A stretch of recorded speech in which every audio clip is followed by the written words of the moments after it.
Storina kana anjede hin kufta ikota hina anje ana muadun netiye fayo to kadenu fe ante fin jorsode hin kufta na anjede lappena butara duguma ikota id kaum barbande nimmo tere amana hoye fayen jiram marfe furadde debi marfe sifana naga yenna na to qata deftere on simbi akibbo degenu be kale so na wallale simtire dombe ho sama ambe to kabiya kes amana hoye amafal mana duwa kessa garu malmi attere ma dogdere biddeeti kale sana biddeo mo kanu gemdi yorteti de mo kanu mo kalle ge bidde shay si bidera bidde fanya de yugo si egan pro yuti shay ku qorrera na fakkata kunis lahati bidde kunti bidde ruzi da kaza si egan pro barasa ki turte mafena kama tatte ya rabbi masha Allah barida ruzi dinnicha hojjeta la garabbe kat ruzi bare topiat ruzi mo biyara ba fakkat ora garabbi kan biyara ba amma kasin tawdis man kan bidaga makan finna ko shayar birci ko bidere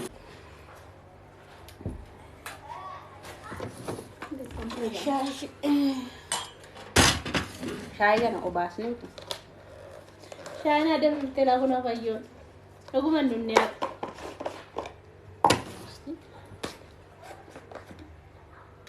amana fayi bar marfen suni garabbi baye turu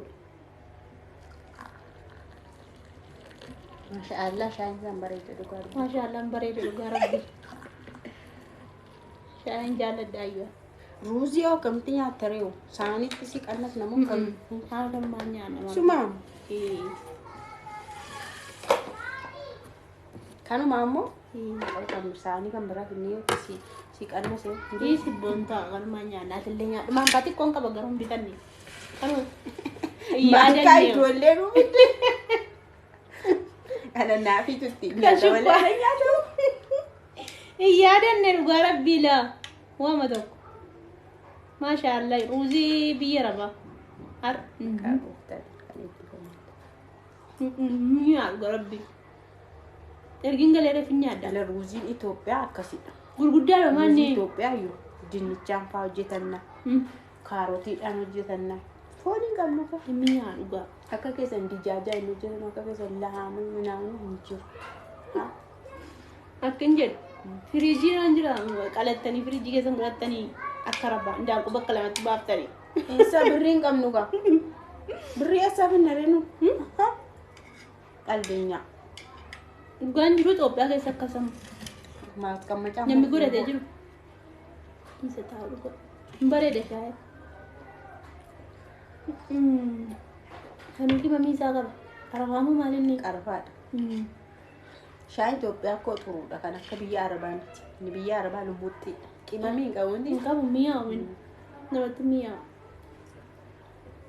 anya nuwa kotanya ada jolle henya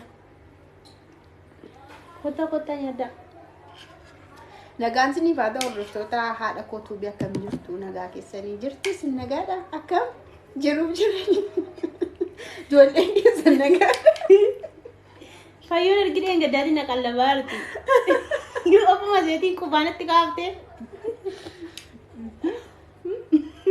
maalin godhare ani maal gochuu hin danda'ash akkasuma tilaayyuu seerrisaa akkasidha bara mana maree banii gaanii namtu manii gaanii gana qallabaar haasaa kappalu mooqi namnee biddeenni maanni namnee kun ani kozim jedhee manii qorsiima bunaa qorsiima taa'ee garuu haa ta'u achi deemtee turte yoom nyaatte reemas marbichaan fudhachuu deema marfee kudhannaa jedhu sambara guddaa ofirraa itti Iyyee sirra taachuudha. dafinoo Dafinoo irraa itti maaliif garuu kun hundi beekun warra deebinee gaafanna waaqa malee ta'a. hin ta'u dhugaa Innaa aman gufure nama dhukkuba sanuu irraan fadhee rafan immoo guu rafuudhaaf namaan ta'u. eeggattee raftaa Sabboontu akkatti mana duwwaa keessa taa'an dhimma jettan. Mana duwwaa keessa akkasii keessa. nama ijoolleen barbaadadha ijoolleen bira teessu Ijoolleen maal sii goon? yoom namni dhukkube bishaan nama buufti dhugaatiin gadduu nama bishaan nama buusu hin dhabu ijoolleen maal si gootiin jedhu bishaan bichaan maal si godha bishaan Silaa meetii waan maddareeni. Amma hayyoo loleen dhufeen jedhe. laasumaaf asitti argitan Silaa didee dhufeen amma jedhe. goodaa sana keessatti dhiifamanaa gootee ta'ee gaafa sana sila himma dhufna turre ka Galeen boo'e. duwwaa keessa bulu Galeen boo'e cuma natti ammaati. Silaa unu qubaasaara. Eengaddas na dhukkubaa bulu. Amma nyaadhu kamarreewu amma natti ammaati. Sanii fi jechuudha malee meetiiwwan naan argitu laata'een. Lakki mucaa koo waa gootii naan jetti aarii koo itti jedhan. Cinii na deeman bulu. ati maaliif amma azim jettee mana duwwaa keessa teessa bishaan bichaa kan sii kennu otoo hin taane bishaanis midhaanis maalis waan hundumaa kan sii kennu nama guddaa Lakki buna nama guddaa miti jaarsa Maal? maalis amma laali amma Jaarsa maalii? Jaarsa maal godhe ilmi kiyya buuchuuf ilma kiyya buusisaa abbo. maal godhara ilma kee Amma waggaa 18 nan buuse. ati Nyaadhu maali? waggaa hamma kana achi teesse as fuftee akkasii taa'uu hire dheeran ta'u Maaltu jijjiirri jaarsa na geesse? isiin barbaada garbi qarada icho jaarsa mi'aasa argite akkatti haga buteessi jaarsa naa fidatta buutiin kun nattaafu jaarsi namaa dhufu akka ture sila Sicheeru muuyi. Silaa akkam godhu? mucaa tokko na fuudhu moo ati tokkitti dhaanaftamu maal ijoo Nugu? Hanga isheen hungeessi. Inni dhibba ga'a. Anu Dafee fuudhee naan Anu sadii hin hojii isaa qabsiisee gana karaa sadii daanu amma sadii jaa Atamma dee. Gaa. La da'umsi ijoollummaatti namaaf. Amma sichi yoon dee dandeellee lafaan qabu. Sila furdoodha. Dhugumaan du'ettee. Dakki ibboo jaarsa siif innala jaarsi waan hundumaa sii godhaa nageenya waan Waggaa 13 taa'in daa'e. maal 20 ta'anii uummata Nama mucaa masoonan qaanaa sila. ati warra kaanitti addii godhi malee warra kaanii ganaa waggaa meeqa booda galanii heerumne Warri qabni haa ta'u. Mucaa masoonan qaanaa sila. Maqaan of tole mucaan yoo obboleessan barbaada obboleettiin barbaada mucaan kee qophaa hafasi jala obboleettiin qabu obboleessa kan biraan qabu Buu fuudheen naa tokko. fuudhee Fuudheen naani. fuudhee maal godha reenni Maaltu? warri sun obboloota isaati ijoollee isaati malee Maaltu jigi abbaa manaatti ni geesse? Tokko immoo maaltu immoo abbaa ormaa mucaa koo agarsiise? Maanduu. hin heerumtu qaba Neeru. akkasumatti teesse Ee. adan zexe Mucaa koo guddifachuu bashannansiisuu.